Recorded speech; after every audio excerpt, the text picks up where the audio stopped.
Good evening. It is a lovely, warm, late summer day.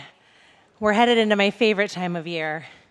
And my husband and I have decided that, having survived the first year of parenthood with minimal battle scars, we'd like to try to have another child. We're lucky. We have frozen embryos from the cycle that brought us our sweet daughter, Maggie, and are hopeful that this process will be smoother than the devastating and difficult road that brought us to parenthood in the first place. I should be giddy and excited. The day is full of promise. One of the first steps in the process is completing all the pre-testing again. So I'm headed to my reproductive endocrinologist's office for a simple office hysteroscopy, something I've done many times in the past. It's not the most pleasant of experiences, but I've been through worse, much worse, to get here.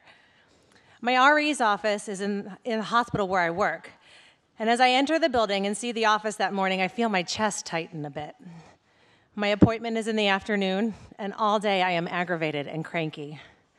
I finally head down to the office, and as I walk through the door, my heart rate starts to speed up, and I find I can only take shallow, short breaths. What is going on with me, I think? I am a little shaky as I sit in the chairs and wait to be called. And as I look around the waiting room, I realize I'm not sitting there alone. With me are all the former versions of myself who have sat in this room. The me who sat in this waiting area for the first time, anxious at what the doctor might say is the reason my husband and I can't get pregnant despite trying for almost a year. The me who was in this room week after week, waiting for invasive pokes and probes with needles and wands. The me who showed up each time after 3 failed IUIs and 4 failed IVFs, heartbroken and wondering why this wasn't working. The me who barely held it together as we waited to discuss our miracle pregnancy and subsequent loss with our doctor. And the me who came back to this room sobbing after that appointment when we were told that our best path forward was donor egg or adoption, wrestling with the loss of all I had hoped for in this process.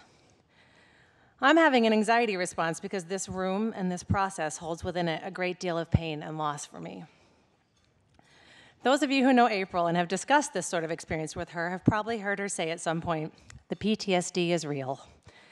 You may have thought, sure, anecdotally this seems right, but I'm here tonight to tell you, having done loads of research in scientific evidence-based journals, that April is a genius, and it's true. Infertility and its treatment can cause PTSD reactions in people. Though the classic diagnosis for PTSD has focused on life-threatening events or physical harm, new research suggests that emotional injury can also lead to the manifestation of PTSD symptoms. One researcher called infertility reproductive trauma, and many researchers agree that these experiences can cause emotional trauma. One study found PTSD symptoms in those with infertility at a rate of 6 times higher than that of the general population. And multiple studies showed that stress levels in women receiving infertility treatments are equivalent to women with cancer, AIDS, and heart disease. You might wonder what the cause of the trauma is. Research shows us that infertility shatters our long-held assumptions about ourselves, our future, and the world itself. When people experience events that violate their worldview, they can feel vulnerable and wondering what else they've been wrong about, and then question the safety of the world around them. In addition to this, people with infertility also experience a loss of community as they struggle while they watch their peers have the ease and success that they expected.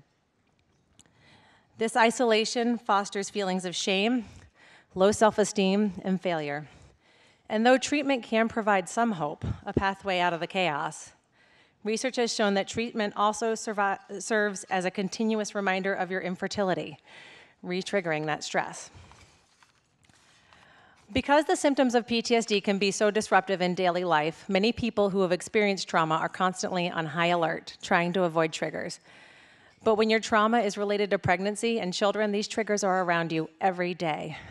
It can be the commercial for diapers during your favorite crime drama, driving by a daycare on your commute to work, or a pregnancy announcement on Facebook. I reached out to some of the women in our Facebook group for some real-world examples, and I'm so grateful to everyone who bravely shared. The number and depth of stories was both arresting and heartbreaking. One member shared that after experiencing fetal demise at 20 weeks, she had to go into an operating room for a procedure to remove the baby. You can imagine the grief she felt as she entered that room. And it is not surprising when she shares that since then, she has had to go into operating rooms for egg retrievals as they tried again for the child they long for. And each time she woke from anesthesia in full-blown tears. This trauma doesn't end with pregnancy. One brave member who is currently pregnant shared that she sweats through her clothes and cries at almost every visit with her obstetrician, waiting for bad news, especially when it comes time to listen for the heart rate or have an ultrasound. She doesn't want to find out the gender of her baby for fear that it would make the pain more personal and deeper if something bad were to happen. Almost all responders shared that they were anxious every time they used the bathroom, fearful they'll see blood on the tissue. Imagine feeling anxious every time you have to pee. You might imagine that becoming a parent brings healing, but the trauma is pervasive and persistent. Many members shared stories of worrying daily that something awful would happen to their child, that this happy ending is too good to be true after years of disappointment and learning not to hope or let your guard down. I have had to wrestle with guilt about our current pregnancy, feeling greedy and ashamed for the audacity to want more than our one miracle child we worked so hard to have. One member shared that she is still unable to go to baby showers, even for close friends, despite having 2 healthy children. She shared a sentiment that many of us have held, that she just can't handle witnessing the excitement and freedom that comes from joy without struggle. There were stories of daytime flashbacks to traumatic losses in emergency rooms, women waking up screaming in the night that they'd lost their baby, the unshakable sense you will lose your child with every illness or injury. And the worst bit about all of this is that people suffer through it alone. Many people with infertility feel uncomfortable sharing their experiences. Some feel deep personal shame that your body isn't working the way it was expected to. We certainly don't learn about infertility in health class. Others may have been raised to believe that sex is a private matter not to be shared with others. Some may be protecting themselves and those they love. Seeing the grief on the faces of those you love as you share another failed cycle just magnifies the grief you are already feeling. And many people are simply keeping quiet to avoid the well-intentioned but mostly misguided folks who have strong opinions on how to help. Advice like, go on vacation and relax. Be grateful for this time without kids while you can still sleep. And at least your miscarriage shows that you can get pregnant, are like pouring an ocean's worth of salt into a raw, open wound. The process is so emotionally, physically, and financially draining, it is often less painful to keep it private and suffer silently. Now, before you all want to jump out the window, I do have good news. There is also scientific research and support for a little thing called resilience. And despite the harrowing experiences we all go through in the fight to build our families, it is possible for us to develop resiliency and begin to heal. So how do we begin to develop resilience? Though each researcher has their own prescription, there are common threads that run through many studies, such as building a daily practice of mindfulness or gratitude and increasing physical activity, all of which can reduce the stress hormones and the body's physical response to stressful situations. Other resilience building studies recommend mentally reframing personal challenges in your mind, seeing mistakes as opportunities to learn, or extracting meaning from adverse situations. Retraining your mind in this way builds new, more positive neural pathways that divert from the traumatic ones that experience has created. Other research reveals that committing to a cause and taking action, which fights the sense of helplessness, can also bring healing. And all of these are important tools, but the one commonality through all the research across all cultures and situations is that social support is one of the most powerful tools for building resilience after a trauma. So how do you provide social support for a silent disease? Those suffering can reach out if they feel comfortable to others in similar scenarios. But what do you say when there aren't any words that will take away the pain? How do you help when you don't have the knowledge or expertise to take action and do something? It is generally agreed that the kindest way to be a supportive ally to those with infertility is to validate their feelings and simply stand by them, to help them feel seen and understood in a world where they are invisible. Listen, ask what they need, and just acknowledge that it all sucks. Sometimes having someone act as a witness to your pain makes it easier to bear. I stand before you tonight, 17 weeks pregnant with our second child from our one AGC scholarship. Thank you.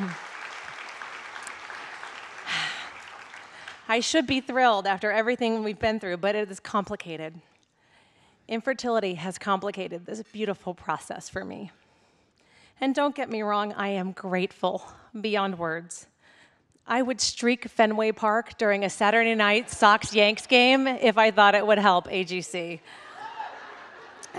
Because donors like you, thank you, donors like you helped us achieve our heart's greatest desire.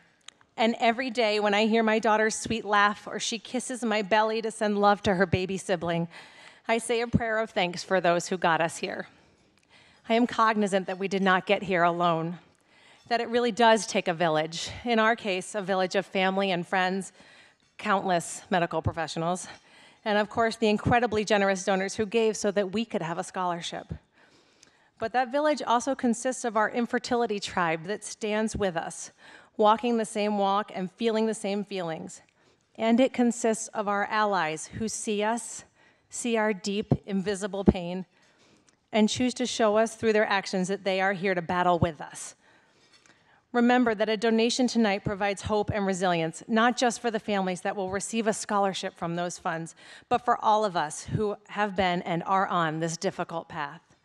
A donation says to us what words cannot, that you have heard our struggle and are fighting with us. I hope you'll do whatever you can, to the greatest extent you can, to support the AGC tribe tonight, to say to us, I am here beside you. I see you and your struggle, and I stand with you. Hope never fails.